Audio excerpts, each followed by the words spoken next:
वक्रतुंड महाकाय सूर्यकोटि संप्रभ निर्विघ्नं कुरु मे देव सर्वकार्येषु सर्वदा। नमस्कार, मैं हूं मदन जांगिड़। न्यूज 27 के जीवन दर्शन दिल की बात प्रोग्राम में आप सबका स्वागत है। आज हमारे मध्य उपस्थित है प्रसिद्ध समाजसेवी, वरिष्ठ उद्यमी और गज सिंह शिक्षण संस्थान के माननीय अध्यक्ष परम सम्माननीय श्रीमान गोपाल सिंह जी भलासरिया साहब। माननीय गोपाल साहब, आपका हमारे इस प्रोग्राम में स्वागत है। बहुत बहुत धन्यवाद। आज की बातचीत शुरू करें उससे पहले हम जानना चाहेंगे आपके जन्म स्थान के बारे में और आपकी प्रारंभिक शिक्षा के बारे में। जन्म स्थान जोधपुर से करीबन 52 किलोमीटर एक छोटा सा गांव है भलासरिया, और ओसिया तहसील में जो आता है जिला जोधपुर में है। और भलासरिया गांव एक छोटा सा कस्बा है और प्रारंभ तक मेरी शिक्षा भलासरिया में हुई। उसके उपरांत में मेरे बड़े भाई साहब जो एक गवर्नमेंट सर्विस थे उनके जिसमें जिले में, उनके साथ में रह के मैंने वहाँ पढ़ाई की। हम जानना चाहेंगे आपके परिवार के बारे में। आप हमें जानकारी दें कि आपके परिवार में कौन कौन है। मेरे परिवार में हमारे पिताजी के हम 5 तो संतान भाई थे और एक सिस्टर थी। उनके बारे में बताएं, उनका शुभ नाम भी, सारे भाइयों का अपना नाम भी बताएं। बड़े भाई साहब भैरव सिंह जी हैं, उनसे छोटा शेर सिंह जी हैं जो BSF में सूबेदारी मैनेजर से रिटायर होकर घर आए हैं। उनसे छोटे मैं देव सिंह जी हैं जो हमारे देवड़ा की ढाणी में कोसे धाम है, उनकी वो पूजा करते हैं। आप अपने स्वयं के परिवार के बारे में बताएं। मेरे स्वयं के परिवार में मेरे 2 लड़के हैं और एक लड़की है। बड़ा लड़का यहाँ भारत डाक विभाग सेवा में मार्केटिंग ऑफिसर है। उससे छोटी बच्ची है जो अभी अध्ययनरत है और नीट की तैयारी कर रही है। और उससे छोटा जो लड़का होटल मैनेजमेंट करके आया है तो अभी वो बड़ी कंपनी के इवेंट मैनेजमेंट से जुड़ा हुआ है। एक बालिग होने के बाद में, पढ़ाई अपनी पूरी करने के बाद में आपने अपने करियर की शुरुआत कहाँ से की? सबसे पहले क्या आपने गांव में ही रह करके या जोधपुर आपका पधारे, और आपने अपने करियर की शुरुआत कैसे की? कहीं नौकरी की या कहीं छोटा मोटा जॉब के अलावा कहीं बिजनेस किया, कैसे? देखिए, जब मैं 10th में था तो मेरे परिवार में कोई ऐसी बात हो गई। मेरे बड़े बादशाह थे, उनके साथ में मेरी कुछ ऐसी कोई उन्होंने चुपती बात कह दी, वो मैंने दिल में हार्ट कर दी। लेकिन उस दिन मैंने ठान लिया कि अब मैं कुछ अलग करके दिखाऊंगा। तब से मैं सन 1980 में जोधपुर आ गया। फिर न्यू बोर्ड में मैंने एडमिशन लिया। पढ़ाई के साथ साथ मैंने अखबार भी बांटे, मैंने टैक्सी चलाई, मैंने चाय की होटलें चलाई। ऐसे करते करते करते करते हालात इंसान को सब कुछ सिखा देता है। महाराजा श्री गज सिंह शिक्षण संस्थान सहित समाज की बहुत सारी ऐसी संस्थाएं हैं जिसके आप सक्रिय कार्यकर्ता के रूप में हैं, और छोटी बात नहीं है कि आप शिक्षण संस्थान के अध्यक्ष जो हैं। एक आपने बताया कि आपने अखबार डाले, आप टैक्सी ड्राइवर रहे, तो टैक्सी ड्राइवर पर समाज ने इतना बड़ा भरोसा कैसे कर दिया? आपने लोगों का दिल कैसे जीता, ये जरा बताएं। देखिए, ऐसा है कि आदमी का विचार बड़ा होता है, काम कोई छोटा नहीं होता। मैंने आपको कहा ना कि मैंने जो भी स्ट्रगल किया है तो मैं स्ट्रगल किया, मेरा एक भावना थी मैं कुछ अलग हट के करूंगा। तो मैंने स्टेप बाय स्टेप जो किया काम, छोटा काम में मैं न पहले शर्म करता हूँ, ना आज करता हूँ, ना आगे भी करूंगा। मनुष्य को कर्म करते रहना चाहिए। मैंने कर्म करते करते मैंने उस वक्त भी मैंने जब नौकरी की, चाहे अखबार बांटे हो, चाहे चाय की होटलें चली हो, चाहे टैक्सी चली हो, तो ऐसे कार्य करते करते भी मैंने जो जरूरतमंद लोगों को, उसी वक्त लोग मेरे से जुड़ते थे कि मैं आज बेरोजगार हूँ, आज मुझे ये अच्छी चीज थी, उस वक्त भी मैं मेरी श्रद्धा के मुताबिक मानव की सेवा करता था। तब धीरे धीरे जागे लगा कि ये गोपाल सिंह एक ऐसा शख्सियत है जो हर किसी की मदद करना चाहता है, और मैं किसी की मदद करता हूँ मुझे आत्मा में बड़ी संतुष्टि मिलती है, और ये मेरी कमजोरी है। निश्चित रूप से सेवा के मसीहा के रूप में हम आपको जानते हैं। शहर में ऐसे कई अनाथ आश्रम भी है जहां आप मंथली राशन आप भिजवाते हैं। गौशाला में आप गायों के लिए चारा है, ये नियमित आप भिजवाते हैं।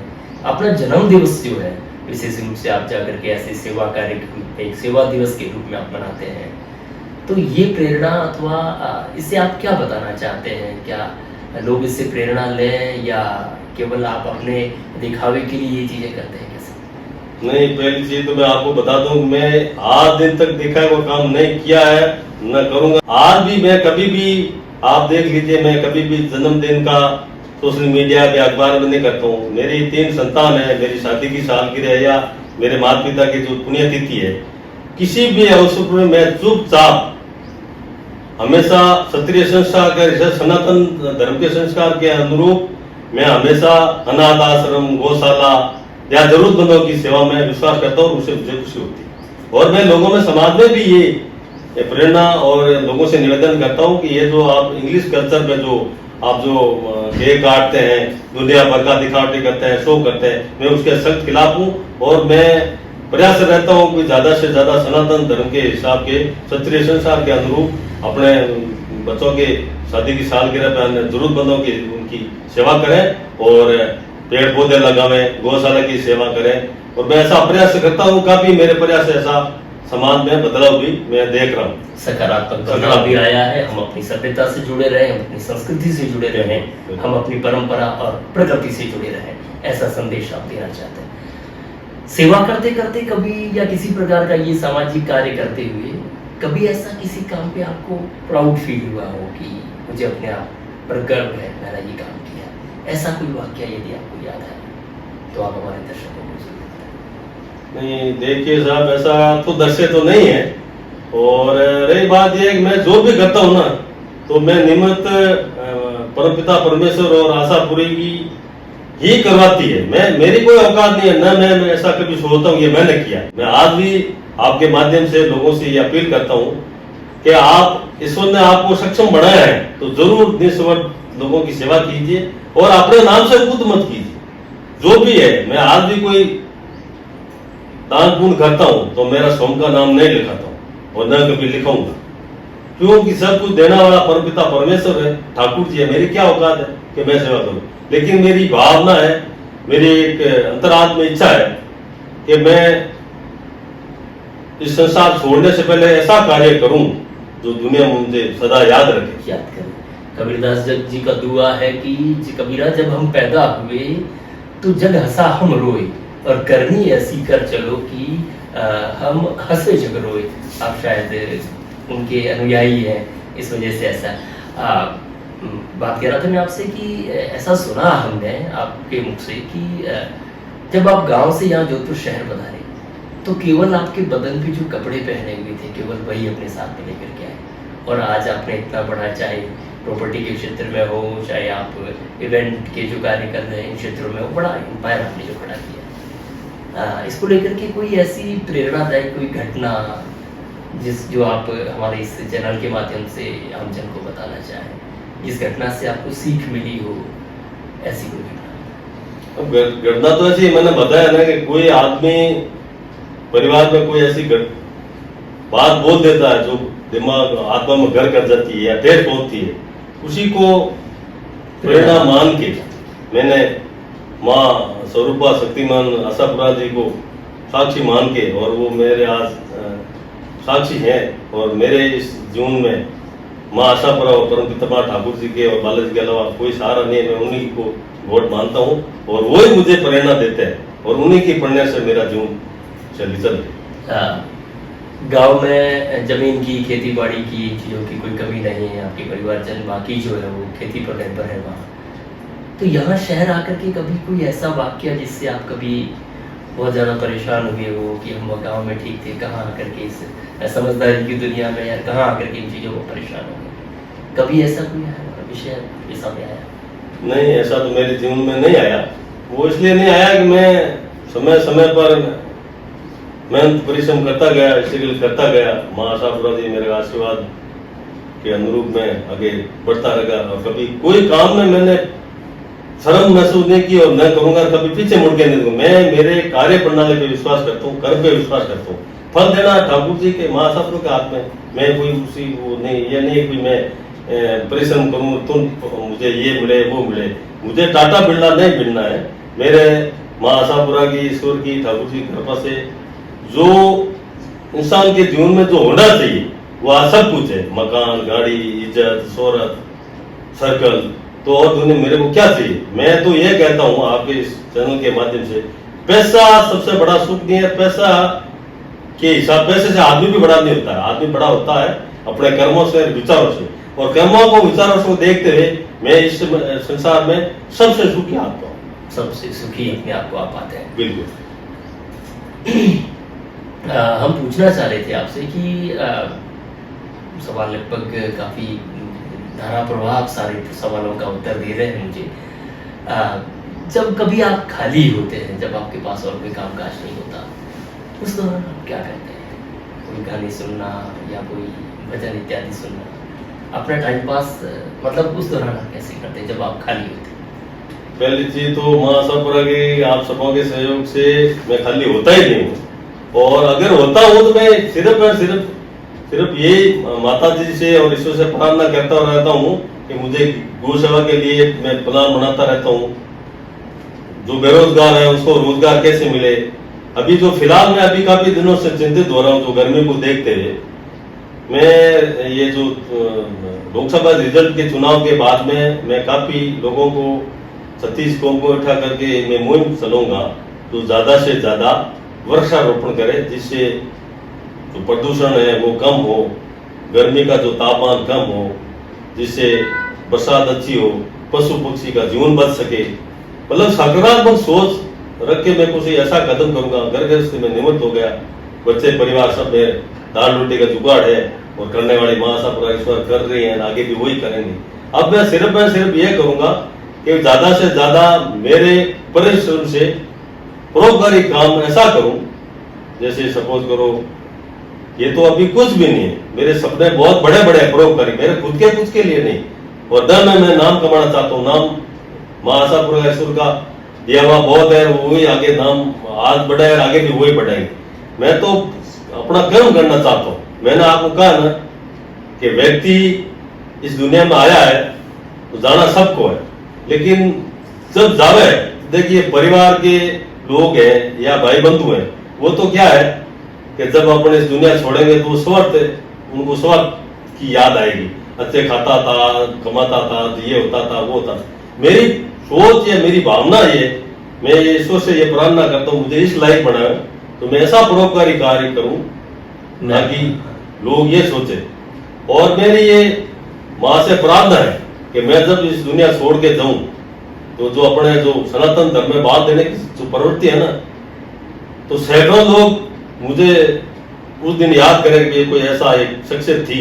वही एक व्यक्ति की पूंजी होती है। और आपने कहा कि मैं कर्म कर रहा हूँ, मैं फल की इच्छा नहीं कर रहा हूँ। बिल्कुल। भगवान कृष्ण ने गीता में भी ये संदेश दिया है कि हमें अपना कर्म करते रहना चाहिए। चैनल 27 न्यूज 27 के माध्यम से इस समय 160 देशों में इस प्रोग्राम को हम लाइव कर रहे हैं। तो आप अपने निश्चित रूप से माँ आशापुरा का आशीर्वाद आप पर है, उन्हें ही आप साक्षी मान के अपना काम करते हैं, किसी अच्छे कार्य की शुरुआत करते हैं। यहाँ तक पहुँचने में किसी व्यक्ति विशेष का आपको सहयोग रहा हो, किसी से आपने प्रेरणा ली हो, उनके नाम यदि आप बताना चाहें। देखिए साहब, ऐसा है मेरे जीवन में ऐसे उसमें सैकड़ों लोगों का, 36 को मेरा सपोर्ट रहा।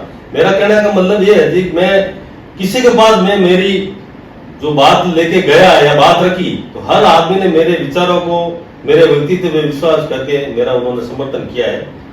उस वजह से मैं यहाँ तक पहुंचा हूँ। और बाकी मैंने आपको कहा ना कि आदमी नीति, नेक और नीति अगर किसी व्यक्ति की साथ हो तो वो सफलता की सीढ़ी पे उस आदमी को कोई नहीं रोक सकता। क्या बात है। एक संघ के संस्थापक जी का ऐसा विचार है कि कार्य करते करते कभी ये भ्रम हो जाता है कि चारों ओर की कोलाहल में मेरी क्षीण वाणी को कौन सुनेगा। ऐसा विचार आना व्यर्थ है। जरूर सुनेंगे, लोग सिर झुका करके सुनेंगे यदि हमारे शब्दों के पीछे सामर्थ्य और सच्चाई यदि है। निश्चित रूप से आपके शब्दों के पीछे सच्चाई और सामर्थ्य है। लोगों ने आपकी बात को सुना, किसी ने भी आपकी बात को टाला नहीं। और यहाँ सैकड़ों लोगों का सहयोग आपने बताया वो आपके जीवन में है, और सबका नाम ले पाना यहाँ संभव नहीं है। यदि किसी का नाम भी लेंगे तो फिर दूसरे भी ये कहेंगे कि उन्होंने नाम नहीं लिया। इस वजह से शायद आप एक व्यक्तिवादी, किसी व्यक्ति के पुजारी नहीं है। मतलब इस समय खैर भारत तो एक दलीय व्यवस्था वाला देश है। आप वर्तमान में भारतीय जनता पार्टी के साथ में हैं, या जिस किसी व्यक्ति एक कंधे पे आप हाथ रख लेते हैं तो वो सफल हो जाता है। चाहे ये विधानसभा का चुनाव हो, ओसिया का विधानसभा का चुनाव जिसमें आपने ऐसा लग रहा है जैसे गोपाल सिंह बनासरिया ही चुनाव लड़ रहे हैं, वहाँ एक बहुत अच्छी लीडर जो कि जिनकी पहचान वहाँ कांग्रेस के वरिष्ठ नेताओं तक थी, बड़ी दबंग व्यक्तित्व की उदन थी, उनको आपने ऐसा वो ट्रिक कहाँ से लेकर के आए कि उनको आपने हरा करके एक साधारण व्यक्ति को आपने एमएलए बनाया? देखिए साहब, ऐसा है कि इंसान को, समझदार इंसान को लोगों के साथ में बैठकर ठोकरें खाने के बाद स्वतः ही कुदरती वो मार्गदर्शन मिलता रहता है। तो मैं काफी समय से राजपूत समाज ही नहीं, मेरा एक ऐसा भावना है, ऐसा मेरे विचार है, मैं 36 कौम को साथ लेके आज दिन तक चला और आगे भी चलता रहूंगा। मैं जातिवाद से ऊपर उठ के और धर्म से ऊपर उठ के मानवता की सेवा के हिसाब से लोगों से जुड़ा रहता हूँ। पहली चीज तो मुझे मेरे व्यक्तित्व से करीब करीब सभी 36 कौम वाकिफ है कि मैं दिखावटी बिल्कुल नहीं करता हूँ और फॉर्मेलिटी नहीं करता हूँ। मैं प्योरिटी, व्यक्तित्व विशेष काम करता हूँ। अब रही बात ओसिया चुनाव की, तो ओसिया चुनाव में हमारे ओसिया विधानसभा राजपूत बहुमूल्य सीट है। कोई कारणवश परिस्थिति के हिसाब से वो राजपूत न होके जाट समाज की हो गई। तो जाट समाज का व्यक्ति जब राजपूत समाज का समर्थन नहीं मिलता तो वो जीता भी नहीं। तो हमने बैठ के एक समाज के प्रमुख लोगों की हमने मीटिंग की। वो मीटिंग मैंने अध्यक्ष के नाते मैंने कॉल की। उसमें हमारे समाज के प्रबुद्ध आदरणीय हमारे समाज के व्यक्तित्व धनी समूह सिंह जी खेता सर, पूर्व कैबिनेट मंत्री राजस्थान सरकार, हमारे समाज के अपने निर्दलीय चुनाव लड़े महेंद्र सिंह भाटी उमेर नगर, भाई गोपाल सिंह जी बड़ला, त्रिभुवन सिंह जी भाटी, या हमारे 4-5 सरपंच है, बलवीर सिंह जी भाटी, या समाज के हमारा बहुत बड़ा कुनबा है, युवा है। उन सबको मैंने पर्सनल अपने एक सभा पे निमंत्रण देके उनसे चर्चा की। चर्चा करके हमने ये निर्णय लिया कि भी अपन सब सामूहिक रूप से समाज में एक कदम पर बैठ के निर्णय लेके भारतीय जनता पार्टी के बैरराम जिसियाल को जिताएंगे, ताकि उनको ये एहसास हो कि भी राजपूत समाज ने सम्मानजनक सामूहिक निर्णय लेके मेरे साथ जुड़े, उसका नतीजा उनको एहसास होना चाहिए। तो वो हमने एहसास करके दिखाया। हमारे ओसिया विधानसभा क्षेत्र लोट, पड़ोदी या आजू बाजू फ्रंट में सभी समाज के प्रमुख लोगों ने मिलके सामूहिक निर्णय लिया। उस निर्णय में सबने मेरी बात को तवज्जो दी और मेरे बात को जो मैंने जो विचार रखे उस हिसाब से में सहमत हुए। मैं समाज के समस्त युवा और बुजुर्गों का ऋणी हूँ जो मेरे बात को आगे बढ़ाया और उन्होंने सामूहिक रूप से निर्णय लेके जो फैसला लिया और उसमें कामयाब हुए। मैं उन समाज का सबका आभारी हूँ और दिन बराबर रहूंगा। आप किसी समय कांग्रेस पार्टी के पदाधिकारी रहे और आपने किसी और दल से शायद विधानसभा का चुनाव लड़ा और अब अभी आप भारतीय जनता पार्टी, तो ये सफर केवल अपने स्वार्थ के लिए या कैसे आपने परिस्थितियां उस समय की रही, कैसे आप समाजवादी पार्टी से शायद अपने करियर की शुरुआत की, राजनीतिक करियर की, वो जरा बताएं। देखिए वो तो एक ऐसा दौर था, मैं इतना राजनीतिक परिपक्व नहीं था, इतनी गहरी सोच भी नहीं थी। उससे पहले मैं जोधपुर जिला संगठन मंत्री था।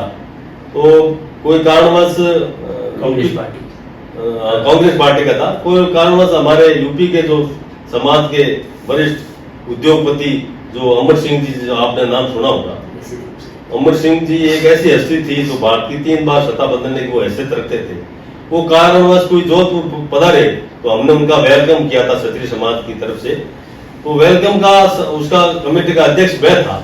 तो अच्छा कामयाब और भव्य स्वागत हुआ। उस भव्य स्वागत के अनुरूप कोई समाज में ऐसी चर्चा चल गई तो अमर सिंह ने कहा भाई हमारी भी यहाँ साइकिल चलो। तो समाज ने कहा कि साइकिल चलाने वाला हमारा समाज का एक ही व्यक्ति गोपाल सिंह बनासरिया। तो पर था नहीं, मैंने स्वीकृति दे दी, उन्होंने टिकट दे दिया।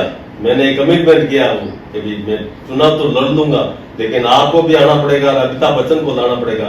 तब उन्होंने कहा मैं अमिताभ बच्चन को तो नहीं ला सकता लेकिन कोई नामचीन फिल्मी एक्टर को लेके आऊंगा। तो उस वक्त 2003 में अमर सिंह खुद भी बता रहे मेरे चुनाव प्रचार में, और राज बब्बर को लेके आए थे, लेकिन वो मैं इतना राजनीतिक परिपक्व नहीं, हालांकि वो मुझे कदम नहीं उठाना चाहिए था। लेकिन उसके बाद में मैंने ये निर्णय ले लिया कि भाई अब राजनीति का जो भी स्वाद होता है वो मैंने चख लिया। उसके बाद में मैंने निर्णय लिया कि अब अपन माँ की असीम कृपा से कोई व्यापार करेंगे, परोपकारी और निस्वार्थ भाव से लोगों की सेवा करेंगे। और कांग्रेस पार्टी का कुछ अनुभव बताएं, आप जिले के संगठन मंत्री रहे। नहीं, कांग्रेस तो ऐसा है कोई अनुभव नहीं। जब कांग्रेस में था तो मैंने कांग्रेस का काम किया। आपको याद होगा जब जोधपुर महापौर का सीधा चुनाव हुआ था, रामेश्वर जी दादी महापौर बने थे, तो उस वक्त कांग्रेस पार्टी ने 12 वार्डों का मुझे जिम्मा दिया था। 12 वार्डों में कांग्रेस पार्टी आगे रही थी। उसके बाद में जोधपुर लोकसभा सदस्य सामान्य संदेश कुमार जी, महाराज साहब की जो बड़ी बहन थी, वो चुनाव लड़े। उनका चुनाव का प्रधान कार्यालय का जो इंचार्ज था वो मैं ही था। वो सारे किसकी मीटिंग कराने, क्या कराने, मतलब जो भी चुनाव के वक्त पार्टी जो दायित्व देती वो बिल्कुल सच्चे आत्मा से और कठोर परिश्रम में उसका निर्वहन करता था। अभी भारतीय जनता पार्टी से आप क्या अपेक्षा रखते हैं और आगे अपने आप को कैसे पाते इस पार्टी? ऐसा है, मैं भारतीय जनता पार्टी से नहीं अपेक्षा, कोई अपेक्षा रखे ज्वाइन मैंने किया ही नहीं। मेरे सोते माँ की असीम कृपा से मेरी अंतरात्मा मेरी भावना जागृत हो गई। ये चारों तरफ भारत में नहीं पूरे हिंदुस्तान में एक तरह का एक ऐसा माहौल बन गया कि सनातन धर्म ही सब कुछ है। सही बात तो वैसा है कि मुझे भी अब समय तो निकल गया, लेकिन मुझे अब ये एहसास हुआ कि भाई मैंने जो इससे पहले चाहे कांग्रेस में रहा या कुछ भी रहा, अब मैं सही मुकाम पर आया हूँ, जो एक क्षत्रिय समाज का भी धर्म है और सनातन धर्म का तो मैं पुजारी हुई हूँ। और खास करके मुझे दिल पे जब ठेस लगी जब उदयपुर में कन्हैयालाल की निर्मम हत्या हो गई, उससे मुझे बहुत बड़ा आघात लगा, जिससे मैंने विचार चेंज करके सही समय पे भारतीय जनता पार्टी ज्वाइन की और अब तन मन से भारतीय जनता पार्टी का जो मेरा सामर्थ्य है वो सेवा करता है। कोई राजनीतिक लीडर जिसे आप अपना आदर्श मानते हैं? राजनीतिक जीवन में आदर्श तो मेरे लिए, तो मैं ये आपको ये बता दूं, मेरे लिए तो सभी आदर्श है, क्योंकि हम आदर्श व्यक्तित्व की बात कर रहे हैं। आदर्श ऐसा लीडर जो सबसे अच्छा लगता हो किसी भी पार्टी से? नहीं, किसी की पार्टी, भारतीय जनता पार्टी की बात करूं ना। जैसे भारतीय जनता पार्टी में ऐसा है कि फिलहाल जो मैंने जो मेरे जो भाव है या मेरे जो विचार है वो नरेंद्र मोदी का व्यक्तित्व है, उनके प्रभाव से मैं बहुत प्रभावित हूँ और वो मेरे लिए आदर्श है। ऐसे उनके द्वारा किए गए काम जो आपको सबसे ज्यादा प्रभावित करते हैं? मोदी जी मोदी अब मोदी जी के तो देखिए साहब, ऐसा है कि मेरे इधर बड़े बड़े जो काम है जो मेरे से ज्यादा आप जानते हैं, जो आप मीडिया से जुड़े हुए। फिलहाल ऐसा है कि अगर जे भारत की राजनीति में भारत की जो दृष्टि से देखा जाए तो जहां तक मेरी सोच है, समझ है, तो 370 जो धारा हटी है, तो ये समझने वाला समझ सकता है, ये कोई कम बात नहीं है। जैसे राम मंदिर हमारे पूर्वज 500 साढ़े 500 साल तक खूब उन्होंने लड़ाई लड़ी, खूब बलिदान दिया, खूब बलिदान दिया, खूब सर कटाए, बहुत कुछ प्रयास किए, लेकिन नहीं हो सका। लेकिन आज 550 साल बाद में हमारे वंशज श्री राम जी का जो मंदिर बना, ये हमारे लिए गौरव की बात है। और हमारे समाज के वहाँ के स्थानीय ठाकुरों ने 500 वर्ष तक सर पे पगड़ी और गर्म जूती ने बनी, उनका भी जो दर्शन ग्लोब था, मैं उनके दर्शन ग्लोब भी नमन करता हूँ। इस समय आपके समाज में यानी कि राजपूत समाज में क्या क्या आपके लिए चुनौतियां हैं, क्या क्या समाज में कुरीतियां हैं जिन्हें आप दूर करना चाहते हैं?